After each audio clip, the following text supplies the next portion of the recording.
Good afternoon, everyone. I'm Jennifer Chung from AccuWeather, the world's fastest growing weather media company. For those of you who have the app, it's a very, very nice app. It's quite accurate, and if you don't have it, I encourage you to download it. I just want to tell you a little bit about our brand, which offers very high quality weather data to public-facing products like the mobile app and the website, but we also offer even more high-quality data to businesses and different industries. So we've got stories of being able to tell a railroad company to shut down their operations because a tornado is coming through within a 6-minute window, so that you can sort of preserve, human life and also not shut down operations too early. And these are just some of our other products, which include we have a television network in the United States as well. So I wanted to talk about social media, and I've only been with AccuWeather since May of last year, and so most of my experiences with social media come from my prior employment with Time Inc. So Time Inc. had been one of the world's largest media companies, and about a year ago was bought by Meredith, and the company no longer exists, but I think many of us are still familiar with some of the products, like Time Magazine, which was recently sold, Fortune Magazine, also recently sold, Sports Illustrated, People. There are about 100 brands worldwide that Time Inc. had owned, and that's where I learned a lot about how to manage brands and deal with social media. So I wanted to talk briefly about social media and like what it is, and just talk about some terms so that we're on the same page, and also tell you a few stories that might illustrate how we can all effectively use social media for our own brand management, but also the things that we need to worry about. So what is social media? Social media is this very vague, amorphous, just collection of online and internet communications, networks, applications, software, basically anywhere that you're meeting other people and you're talking to them. That's pretty much what social media is. And on the bottom, I listed probably the most common social media platforms I use, so Facebook, Instagram, Twitter, YouTube, LinkedIn, Pinterest, Snapchat, Reddit. WhatsApp has become very popular, and even though it's traditionally like a messaging service, you can send photos and documents to each other, and so I consider that to be social media as well.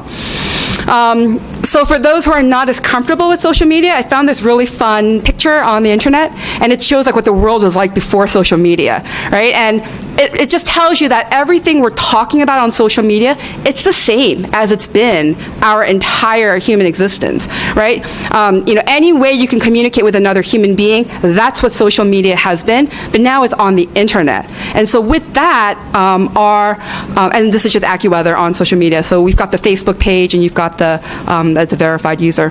The big difference with it being on social media is that the ability to act, you lose time. If you need to do something, you have to do it very quickly on social media. So just some basic definitions, because I'm going to talk about a few stories later on, and I just want to make sure that we all understand what I'm talking about. So the @ symbol, that's just the symbol that signifies that whatever the word is coming after, it's a username. It's going to be a username or some kind of account owner information. And every platform has different rules on how usernames are conducted. Every platform has different rules on whether or not you can buy and sell usernames. There are some platforms that tell you explicitly do not buy and sell. You can risk invalidating your username, although people still sometimes do. And the name you actually have as part of your account may be different from your username, which is why often on Twitter you might see a name on top and then a different @ because the @ is what's static, and that's what's going to hold the account user to their particular profile. The next thing I wanted to mention were hashtags. Hashtags are also very commonly used on social media. It's used to designate some kind of a topic or a way to categorize. Sometimes people use it to signify the bubble, the thought bubble that happens in their head, to try to be cute, or like, hashtag, I can't believe I'm in Bangalore. It's like that's the kind of usage that people will see. And I sort of identified some of the hashtags I thought would be useful for us here, at the conference, and if you wanted to talk about things on social media, I could go to hashtag GIPC 2019 and see all the different posts on a particular platform talking about our experiences here together. So on social media, I talked about how there's some differences in how enforcement happens. You have the very traditional items to look for. So you've got trademarks, similar usage, similar usernames, similar trade dress issues like the look and feel to the account. Hashtags are a new item that's coming up, whether or not a brand owner can enforce the usage of their names or their trademarks within a hashtag. Impersonation has become a really big deal on social media because people can just take usernames or use similar usernames, and that can be confusing. There's always the images and copyright issues that come up on social media, as well as publicity rights, depending on the jurisdiction that you're in. And again, the big difference in social media, because I don't want anyone to think there's something unique about this. This applies to all of us because we are now in an internet world. It's all about the speed, the transparency of knowing who's on the other side of whatever is happening, and the application of remedies. And so being in a social media world requires us to be a little bit more clever about the remedies we seek. So what are the options as brand owners? And I've sort of identified them as proactive things you can do and reactive things you can do. And proactively, as a brand owner, and by the way, you don't have to be part of, some, national retail company to be a brand owner. You are a brand owner. Like I have a brand in Jennifer Chung. That's my brand, and I do what I can to protect it. And so I think it's important that we recognize that we have a responsibility on social media to be aware of what our options are. And so the usual things, like to maintain a very healthy trademark, domain name, and username profile. So it's always wise to kind of think ahead when you're coming out with a new product to maybe grab all the potential usernames that could impact, whatever revenue generating stream you have happening. You want to, and that's the preemptive registration of usernames where you can, because it's free. On most sites, it's going to be free to register a username. And that also means you want to have good personnel keeping track of these usernames and the passwords if there's ever an issue. You want to have routine training on what good brand usage is and regular monitoring of these social media sites.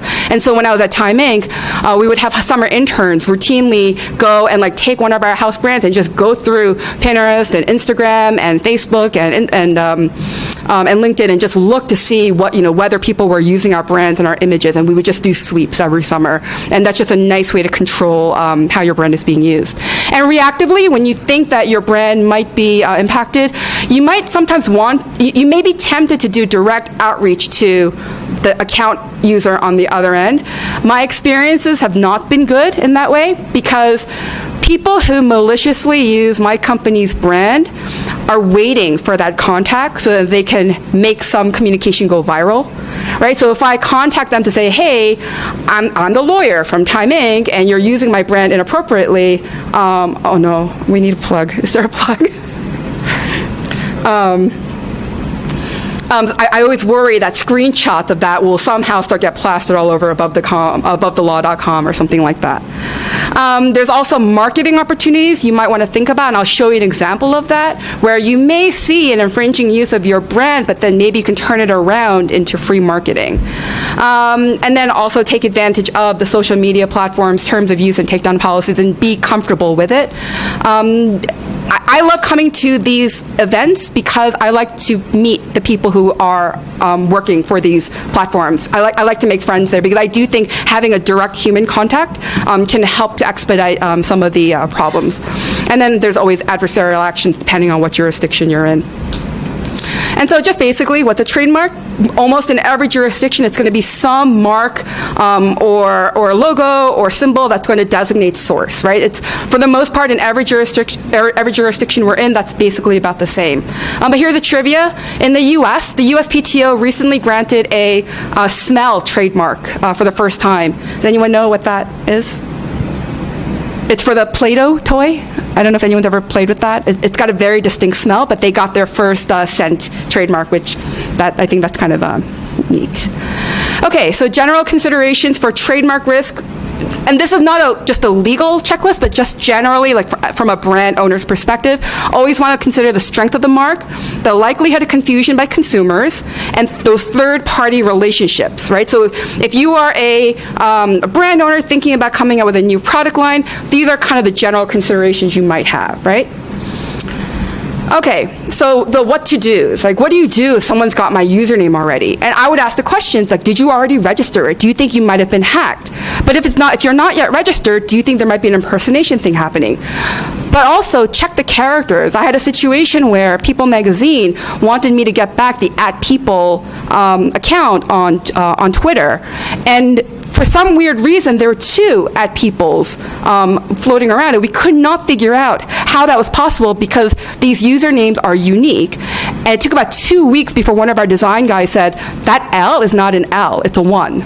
And that's why it was not getting caught in our filters. And so because it was people with the 1, we were able to make a very good argument to Twitter that whoever did this was trying to impersonate the People brand, and we were able to get that removed. Sometimes people will say, well, someone else has the username I want. And the thing is, these platforms get to make the rules on what you can or cannot have, and most platforms say it's first come, first serve, and you're not allowed to reserve a name. So if there's a name that you or your client wants, but it's already been taken, then you have to think about making the arguments that, well, people are getting confused. There's traffic being diverted to this other account, and you have to make those traditional trademark infringement arguments to try to get that back. Hashtags are another big issue because, what does Pepsi do when someone holds up a Pepsi can in an Instagram post, hashtag Coke sucks? What is Pepsi's responsibility there? What can Coca-Cola do, right? Like intuitively, it's like, well, it's just social media, like who cares? Like it's just a hashtag, but are there brand consequences to that? Right now, the social media sites are not doing anything about that. They'll fall back on traditional harassment and bullying principles in evaluating those situations. Okay, so I want to tell you a story about the situation I came across about 2 years ago. Are we familiar with these two logos? This is the mobile app logo for, anyone recognize the one? Sorry? Yes. I'm sorry, what's the other one? No, it's Pandora. I don't know if it's Pandora. Well, yeah, the double P is the PayPal. That's definitely PayPal. The single P is Pandora, which is a music streaming service. And so what had happened was I came across this case, and this one freaked me out because I had not been routinely looking in the mobile app stores when clearing new products, and this told me I needed to. And what had happened was PayPal had the double P logo for years as their mobile app logo, and Pandora had had a very different single P. And so what happened in April of 2014 was that PayPal, even though they had been using this logo, they filed an intent to use application before the USPTO. And two and a half years later, Pandora decides to go with this new P logo. A few months later, the USPTO accepts PayPal's application, and as soon as they accepted the application, PayPal then turns around and files a lawsuit against Pandora for trademark infringement. And just a few months later, the case settles. I read the complaint that was filed in the U.S. Federal District Court. And what was fascinating was that PayPal attached as their exhibits clips from Twitter. And I read through these and I was sort of shocked, right? You have someone saying, did PayPal buy Pandora on the day that the Pandora logo changed? A month later, the woman on the right says, kept trying to sign into my PayPal thinking it was my Pandora, squishy face. Icons look so similar. And when I read, and there were maybe a dozen of these Twitter screenshots attached to the complaint, and I thought, oh my gosh, I know the difference between someone who has my money and someone who's playing my music. And I couldn't understand why this was happening, but it doesn't matter. It did. And PayPal was able to take advantage of it and attach it to the complaint. And the fact that it settled within about 4 months after the complaint was filed suggests that I do think that this definitely made an impact in getting negotiations started. So this taught me, number one, to check the mobile app sites when you or your client are coming out with a new mobile app. And then also when you're on the brand side, check what people are saying, not only on social media, but in the comment sections of things you're selling, because that can give you evidence of consumer confusion as well if you need that. And if you look at the Pandora app now in the App Store, they've completely changed their logo. It's like a pink and purple logo now. Now, marketing opportunities is something else that you can consider, right? Where if you see an infringement happening, you try to take advantage of the relationships to get a little bit of free advertising instead. So there's a drink, I don't know if it's popular here, called the Dark and Stormy. And I traditionally understood the Dark and Stormy as being rum and ginger beer. It's a very, very delicious drink. But about 3 or 4 years ago, Coastal Living, which was one of the Time Inc. brands, had put out this really fun, not contest, but like a program over the summer on like these cocktail contests, like, which cocktails are better, for the moment. So in June of 2015, it was Dark and Stormy versus a daiquiri. And, they put this Instagram post out, and it links to the recipe, and everyone's like having a fun time with it. Well, we get this letter, very strange letter from the sales guy at Gosling's, which is a beverage company based in Bermuda. And the letter was so nice. It goes, hey, to whoever the salesperson is, haven't seen you in so long. Just want to tell you that you guys use Dark and Stormy in an Instagram post. Dark and Stormy is a registered trademark of Gosling's, and you have to use Gosling's ginger beer and Gosling's rum if you're going to put the recipe in your post. Thanks so much. I'm sure it's not that big a deal. Talk to you later. And so we get this letter, and we don't know what to do. We do not like to tell our content people to make changes unless it's absolutely necessary. And so I do my research because I'm a good lawyer, right? So I go to the Gosling's website, and sure enough, it's registered. They've got the Circle R. They tell you to use the Gosling's ginger beer and the Gosling's rum. And I say, well, that's obviously, it's on their website. That's what they're going to say. So I go to the USPTO website, and sure enough, there it is. It's all registered. But again, because I am all about due diligence and I am an excellent lawyer, I ask my colleague to go to the local bar because we have to check this out. So we walk down to a very fancy bar down the street, and we ask the bartender, sir, can we have a Dark and Stormy? And he goes, oh, I don't know if you have any Gosling's ginger beer around. And so from there, we came back and we told our marketing people, you need to add a Circle R, and you need to change the recipe to add Gosling's ginger beer and Gosling's rum to the recipes. And that's what we did, and they got free marketing out of this for nothing. It cost nothing. No lawyers were really involved, and that was it. Okay, my next story involves a picture. I want everyone to be ready. It's going to feel a little controversial. It might cause some emotions, but I want you to know that this picture happened in March of 2017. Okay, so in March of 2017, 2 months after the inauguration of our current U.S. president, and a very sad day in my life, I come into work, and I'm very prolific on Facebook. Facebook is my living room. This is where I hang out with my friends and my family. And this post pops up. And at this time, I'm working at Time Inc., right? So I'm very familiar with all the magazines. I'm very familiar with all the issues. And I saw this, and I was actually shocked because it looked real. But we don't do this. The thing is, we don't. This was mean. This was just really, really mean. And again, this was March of 2017. This was about 2-3 months before the official special counsel investigation had started. This was literally just weeks after the inauguration. People were feeling kind of sore, but we were trying to move on and trying to make the best of things. And I saw this, and I thought, this was so strange. And the caption was, check out this week's issue of Time magazine. Isn't it great? And so I read the comments, and the comments, there were about 2,000 by this point in the day. It was mixed. About a third was, this is terrible. This is why I'm canceling my subscription to Time magazine right away. Another third was, this is great. I'm getting everyone a subscription to Time Inc. for the holidays. And then another third was, I don't even care if it's true or not. This is fantastic, and I'm going to share it with everybody. And, there's this sort of psychology of like, what do we do about fake news and fake information? And I'm very conscious about that. And I did not want this up because this is not nice. And so I spent about 2 hours doing the research. I had to run down whether or not this was in the queue, because we see like maybe 4 or 5 weeks worth of magazine covers in our database. I had to check with the different editors to make sure this wasn't a story. And I had to wait for the editor-in-chief to confirm that this was not okay, that this was never going to be a story at this time. And so in that 2-hour window, I already had my Facebook takedown complaint prepared, and I hit send as soon as I got the final word from my internal team members. In that 2-hour period, the caption changed.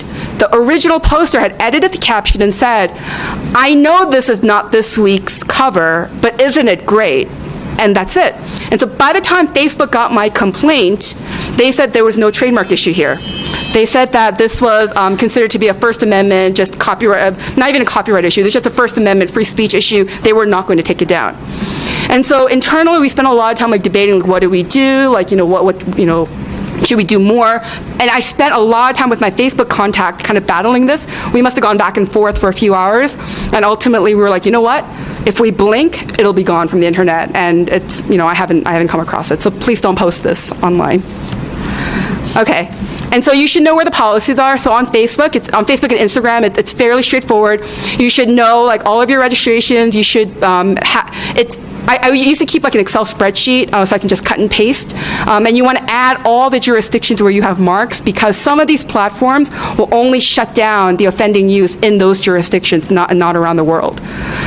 Same with LinkedIn and with Twitter. And so just the practical lessons here, that you always want to learn the local laws and the relevant jurisdictions. So I do read the law firm blogs that I get from the folks that I meet. And if you post, if you create LinkedIn posts, I do read that too. So I appreciate that from everyone. But you do want to understand how the different social media platforms, how they work, what the cultures and the policies are. I find, in my experience, Facebook and Instagram are fantastic partners. They really do follow the rules of their platform. So they've created their rules and they follow it. Snapchat, I have a very different relationship with. I find it's very hard to get somebody there to respond.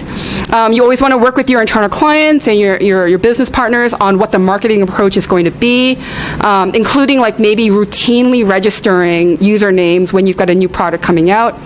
When you are in negotiations with prospective licensees or vendors, in addition to signing a non-disclosure agreement, I always recommend that you put in explicit restrictions on the use or registration of trademarks, domain names, and social media usernames. We've had experiences where in the middle of a licensing deal, the licensee runs out and will register a domain name or grab social media accounts, and it becomes very difficult to get it back when the deal goes sour.